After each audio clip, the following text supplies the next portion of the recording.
Recently I was sitting around with a bunch of friends and we're watching some children jump up and down on the trampoline. And one of the children jumped up and then they jumped down and they landed very, very poorly, literally got bent in half, and collectively all the adults groaned because we all knew that if that happened to us, we'd be spending 2 or 3 weeks in hospital. The child got up and bounced as if nothing ever happened. Indeed, there's benefits to being supple. And a sad reality, as we all know, is that as we age, we tend to lose that flexibility and that mobility. What I'm about to demonstrate and guide you through is a group of exercises that you can do to help reclaim that flexibility. And there's other benefits associated with doing that as well. For example, we know that when you stretch a muscle, it relaxes a muscle. And many of us experience a lot of muscular tension. And secondly, and get this, there's some evidence now that by stretching a muscle, you actually produce an analgesic effect. So it means that it can help with soreness. Let's check it out. There are many misconceptions when it comes to stretching. One of them is that before you exercise, you should always stretch.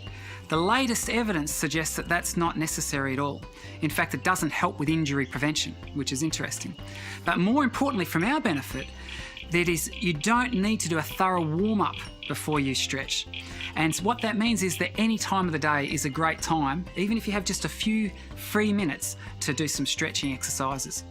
If you're serious about improving your flexibility, then after exercise when the muscles are thoroughly warmed up is probably the ideal time, but you can do these exercises any time of the day that you do have a few free moments. So let's check them out. And I have my friend here, Tish. Thanks for helping, Tish. And she's going to be helping me to demonstrate some of the exercises that you can do. We're going to start with the top, and essentially we're going to work our way down. And so the neck gets the first go. Now obviously many people experience a lot of neck pain and tension, and so these exercises can be used to take the neck through its range of motion. Our first exercise, Tish, if I get you to, it's just going to be chin into your chest and then looking back. And then you can repeat that process. Now many people say, how far should I go with it? Well, if you hear a snapping sound, you know you've gone too far. No, in truth, if you feel tension in the muscle, that's appropriate, but you shouldn't feel pain. So you want to keep it within that pain-free threshold. Okay, so there's the first exercise. Second one this time is from side to side, just bringing your ear close to one shoulder and then down to the other shoulder. And that's excellent. And then our third activity is taking the the neck through its range of motion in this plane. So it's just looking from side to side. You know, the neck is a remarkable piece of engineering. It has the ability to flex and move in 3 different directions, front and back, side to side, and then in this plane also. However, it doesn't cope well with doing all of those simultaneously. And I'm not going to demonstrate because I don't want to be wearing a neck brace for the next few days, but you may have seen people doing big wide circles with their necks. That's actually not a great way to go. You're best exercising the neck in those 3 planes separately. The last exercise, neck exercise, that I'd like to demonstrate, because so many of us sit in front of our computer for so many hours a day, is we slump with our heads forward. And what I'll get you to do, Tish, is to take your fingers and just push your chin back. And essentially it's pushing your head not into a forward position, but into a more upright position, which is where it should be at. And when you do this exercise, and I encourage you to follow along as we're doing this, it will feel alien, it feels wrong, but in fact for many people this is the place that it should be. It's just that we've learnt these bad habits. So there's some exercises for the neck. The next exercise is for the back of the arm. And I'll get you just to turn a little bit if you can, Tish. And just raise your hand up high. That's it, hand behind your head now. And then reach over with the other hand and just pull the elbow, across behind the head. And you'll feel the stretch in these muscles here. And then you can change sides. And what I find fascinating about this exercise is, and you may find this yourself, some people will be quite flexible in one direction, but then on the other side, they don't have the same degree of mobility. Thanks, Tish. If you can turn around for a moment. I find this to myself, that one side I'm quite flexible and the other I'm not. And that's simply because when I go surfing, which I don't do near enough, I actually do my wetsuit up in that particular direction. And what that demonstrates is that even if it's not that regular, just doing it habitually, twice a week if you can, makes a world of difference to your level of mobility in that region. Okay, we can extend that exercise, so if you can just adopt that stretching position once again for us, Tish. This time with your feet shoulder width apart, and then just slowly leaning to the side, and you'll feel the stretch will go not just in the tricep muscles, but all these, for the anatomists amongst us, the latissimus dorsi, or the lat muscles. And that produces a good stretch along there. All right. The next stretch we're going to do, and I'll get you to spin around, is going to target these muscles here. These are referred to as the trapezius and the rhomboids, and these create a lot of people get a lot of tension in these muscles because we sit for so many hours with our shoulders slumped over. You can just spin around, Tish. What I'll get you to do is just to hold your hand out in front, take your elbow, and just bring that arm across your body. And it actually feels nice to do because most people have quite a significant portion of tension in that area. We can change sides. Now, one question is, how long should we hold a stretch like this? Now, if you're working on the neck, as we did just previous, you can change again when you feel you need to. You don't need to hold it for a long period of time. It's more about just taking the joint through its range of motion. It's not as if you're officially trying to increase your flexibility in that region. But for some of these exercises, and particularly as we move down to the lower body, it's recommended that you hold the stretch for somewhere between 10 to 30 seconds. And I'd suggest, if you can, 30 seconds is probably ideal. There's some evidence for the older people, even up to 60 seconds might be appropriate.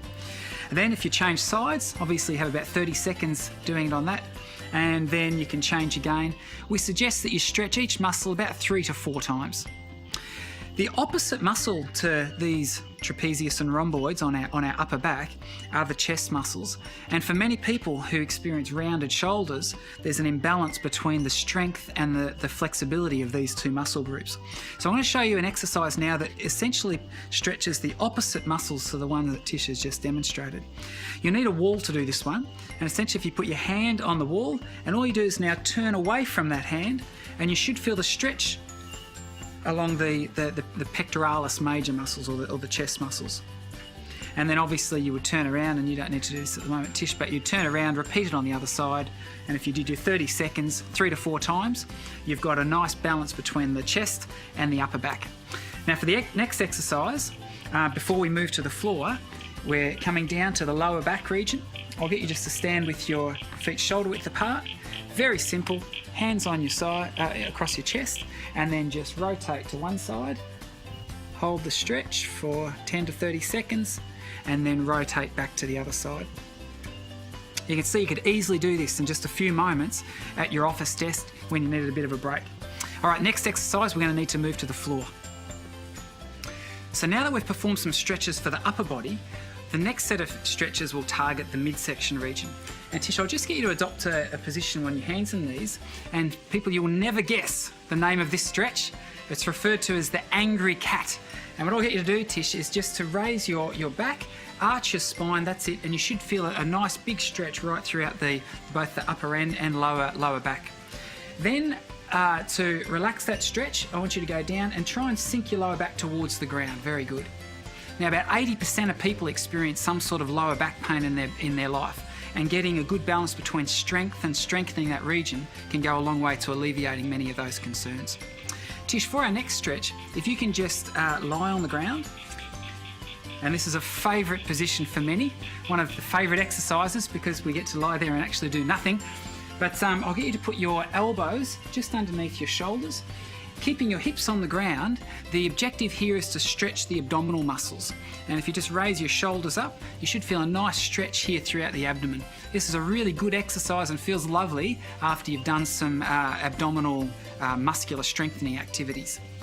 And so that's the abdominal stretch. Okay, Tish, I'll now get you to move up into a seated position. Now, for so many of us, because we spend so many hours a day in a sitting position, we get a lot of tension in our hip and thigh regions. So this first activity, I'll get you just to straighten one leg, put this foot on the opposite side of that knee, and then just bring the knee into the chest. Perfect. Now, what you should be feeling here is a stretch down the buttock region in your bottom, which is referred to as the gluteus muscles. You can change the legs.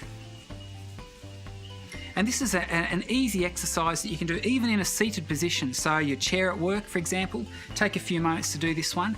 Many people have a lot of tension in that area, and it can make a big difference just doing this on a semi-regular basis. Okay, now last activity, Tish, I'll get you to straighten your legs out. And this targets the muscles in the back of the legs, which are the hamstring muscle group. And I'll just get you to lean forward, and you should feel the stretch down here on the back of the thighs. Now, if you find that you experience a bit of pain or tension behind your knees, then what you can do is just take your legs off lock. That's ideal, so that you should reduce the tension from that region. You'll feel it more in the hamstring. So, to go with the flow of working, stretching equal and opposite muscle groups, the muscles, this is targeting the muscles on the back of the thigh. Now we're going to need to stand up to stretch the muscles on the front of the thigh, which are the quadricep muscles. So now we've stretched the back of the thigh, now we're going to stretch the front of the thigh. And to do that, Tish, I'll get you to go up against the wall so that you've got a nice stable platform, because we're going to go into one leg here. What I'll get you to do is to take the instep of your foot, that's it, and just bring it up towards your bottom. And the area we're targeting here in the stretch where you should feel it is in the front portion of the thigh. If you don't feel it there, what you need to do is to push your knee back further and your hip forward. That's correct. Now, I know that many of us have knee problems and it's difficult for us to bend to this extent.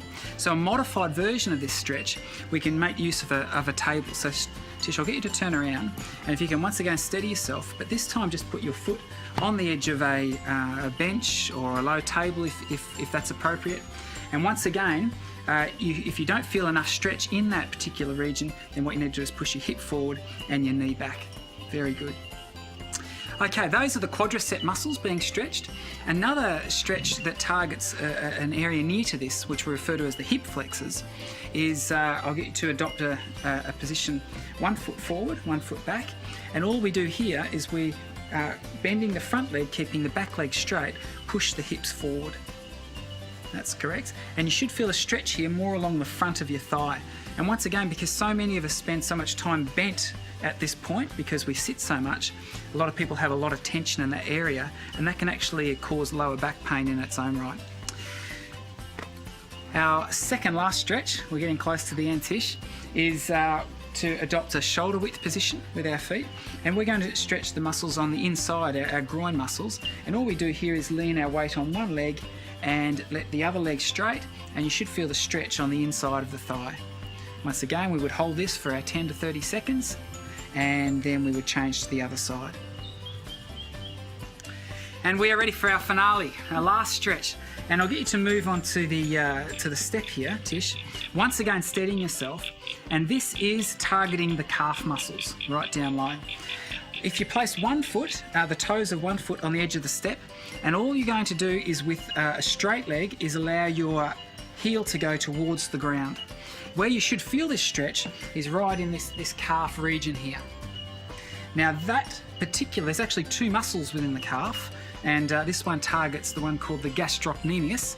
The other muscle is the soleus, and the way we stretch that is by taking a bend in the knee, that's correct, and you should feel the stretch shift down from the upper part of the calf down to the lower region.